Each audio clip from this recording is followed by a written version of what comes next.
Hey, everybody, it's Patrick Mercier here. I know that's a funny sounding surname. So I'm originally from Brussels, which I grew up. I've been living in Ireland now for 25 years. This is a talk for 14 to 18-year-olds about presence. And I'm using my own life example to talk about the power of being present, the power of being in the moment. Let me just tell you first the story. What first happened actually is that when I was growing up, around your age, when I started secondary school, a few things went into a certain way that like I wasn't like everybody else. One, it took me a while to start growing.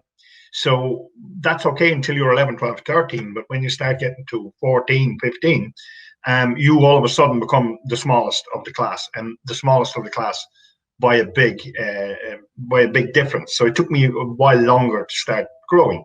Second, as you might have noticed, I have two ears that kind of stick out.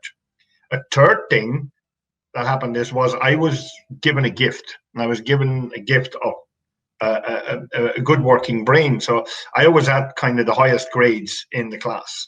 So I'm smart, I'm small, and I have ears that are sticking out. So what happened was I actually got bullied. And I got bullied severely. This was a daily thing. So I got bullied on a daily basis. The thing is, and I won't go into the history too much, I didn't just get bullied by fellow students. I also got bullied by some of the people who were in the education system. So the teachers, one or two teachers themselves, were involved in the bullying. And there was nowhere for me to go to at the time. So what happened was, because of that bullying, I started believing that I was deserving this. Right? I started believing that there must be something wrong with me, and what I started trying first was to get lower grades. Right, so I thought maybe if I have lower grades, I'll belong, and when I belong, they'll stop bullying me. Didn't work. And then another thing I tried, well, I actually started at the age of 15, started growing. So I started doing martial arts. My dad put me in martial arts. He says, like, when I do martial arts and I start growing, they'll stop bullying me. It didn't work. There's nothing I could do about the years as well. So that's kind of where how that affected me was like until the age of 15, I went to a different school, and that didn't work either. So this is where it all changed. It changed because one or two people reached out to me and said, Patrick, do you want to talk about this? That's all they did. And at first I didn't want to because I thought it was all my fault. But what they did was put that little seed of doubt in me, the doubt that I wasn't good enough, the doubt that I wasn't smart enough. They actually started just believing in me, and I started reaching out to them. First message, there is always people who go through the same as you. Second one, there's always people there to help you. I found that out myself.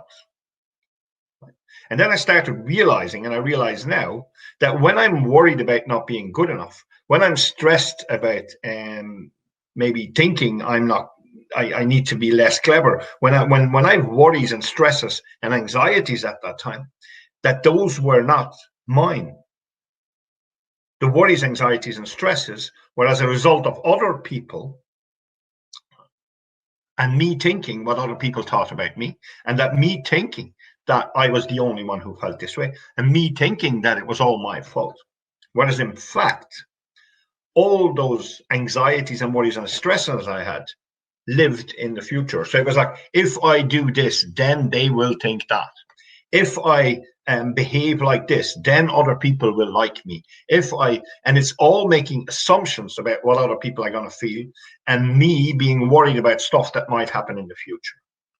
So if everything that I'm worried about is either about other people's reactions or about stuff that hasn't happened yet, then I'm worried about things that aren't under my control, or stressed about things that aren't under my control. One thing, if I'm worried about what might happen, like if I worried about my grades, if I worried about my friendships, if I worried about my relationships in the future, then I'm worrying about something that hasn't happened yet. I'm worrying about something that isn't actually real. And if I'm worrying about something that isn't real and that hasn't happened yet, then I'm worrying about something that mightn't actually happen. right? And I'm worrying about things in the future. Do I never worry? Do I never get anxious or get afraid? Yeah, I do. But then I realize that I'm afraid or worried or stressed about things that might possibly happen in the future. If I think that everyone's going to think the same way I think, and that what's going to happen that I think is going to happen, and if all of that happens at the same time, then maybe possibly in the future, something really bad might happen for me. What doesn't exist cannot influence you. What doesn't exist cannot happen. What isn't real can't stop you. These things aren't real. They're imaginations of us about things that might happen in the future. That stuff isn't real. That stuff isn't actually necessarily going to happen. Actually, most of that stuff, if you think back about everything that's happened, most of that stuff actually doesn't actually happen. And yet we invested all our energy in being afraid and anxious and worried and stressed out. And it didn't actually happen. Most of my worries and anxieties and stresses didn't happen. Right now, I'm living in Limerick. I run 2 businesses. I've ran 124 full marathons and ultra marathons. I volunteer and do a show at a radio station, Limerick City Community Radio. And I'm writing my first book. How's that about not being good enough, not being clever enough, hiding my cleverness? How's that about me thinking maybe it's all my fault, maybe I'm not worthy, maybe I'm not good enough? That's all came. And do you know how that came about? And here's the big difference. Those 1 or 2 people, and there's 1 or 2 people in your life, probably more, that are waiting for you to talk to them and that will be there to help you and guide you, right? Because you're not the only one who feels like that. A lot of people feel like this. So it's okay to reach out. Actually, people want you to reach out. They want to help you. Most people I met in my life actually wanted to help me. Right? And the people who bullied me actually needed help themselves. And there was nobody there to help them. What I started doing after that is living far more in the present. And I'm going to tell you how you can do that now, very, very briefly. Because like living right now, right in this moment, engaging with you on this video, that's in this moment. There is nothing else that exists on the world right now. There is no worries, no stresses, no anxieties in me, because I am so engaged in doing this. That's all there is right now. So when I'm cooking, which is something I love doing, I don't play music while I'm cooking. I'm just engaged. It's just me, the knife, and an onion. And I'm going to make a lovely dish out of that. And then there's the green pepper. And then there might be the garlic. And I'm making a spaghetti sauce out of that from scratch. And that's me engaging in that moment. If you love writing, then writing is in that moment. If you love playing or listening to music, then do that in the moment. Right? If you like samba dance, if you like running, if you like playing football, if you like theater, if you like reading books, if you like whatever it is, doing that you really love doing, things you're passionate about, whatever that might be, that you're passionate about and that you love doing and that is good for you, is the right thing for you to do. Whatever anybody else might think or say, whatever you think they might think. Other people have the same interest as you. Engage with those. Engage with other people who like playing music. Engage with other people who like dancing. Engage with other people who are into theater or poetry or football or rugby or whatever it is. But engage with these people. Engage in the moment into the joy of doing what it is that you really want to do.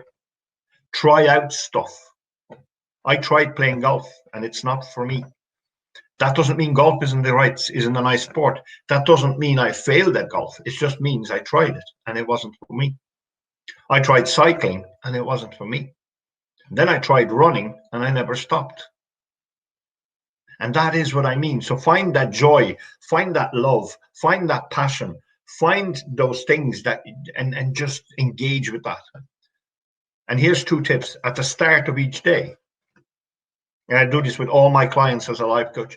At the start of each day, I write down 3 things I really want to do that day.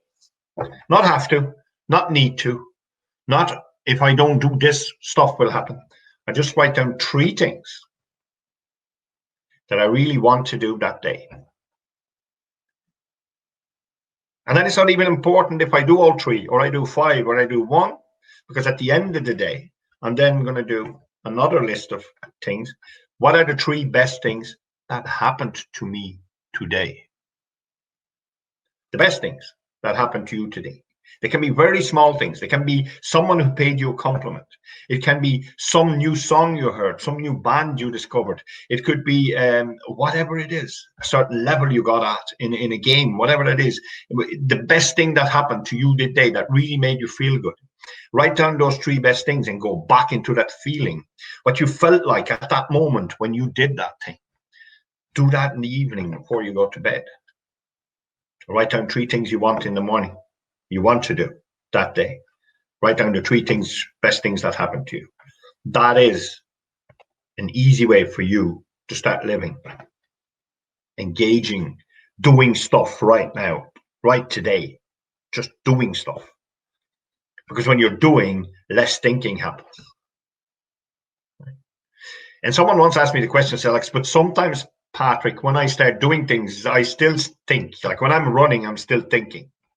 So when that happens, another little tip or trick is when I start running and I feel, because I don't run with music, and I feel I'm starting to think too much about stuff or what I have to do, I start counting. Just 1, 2, 3, 4, 5, 6, but in my head, 7, 8. And before I get to 20, all the thoughts I got disappeared. It's about doing stuff in the moment, engaging in the moment. Do the stuff you're doing. That's why it's important to find the stuff you love doing, find the stuff you enjoy doing, and do that. That way, you're not projecting those worries, those stresses, those anxieties in the future. You can leave them all, because that's in the future. And you're busy doing stuff right now that you enjoy doing. You're busy doing stuff you love doing. You're busy being in the present. So all that stuff doesn't have room to come in. And whenever you find yourself going there, it's quite easy. Just go back to do something you want to do. Just like that. Listen to a piece of music. Whatever it is that works for you. Find that love. Find that joy. Find that stuff that makes you live in the moment. Find other people who are engaging at the same stuff.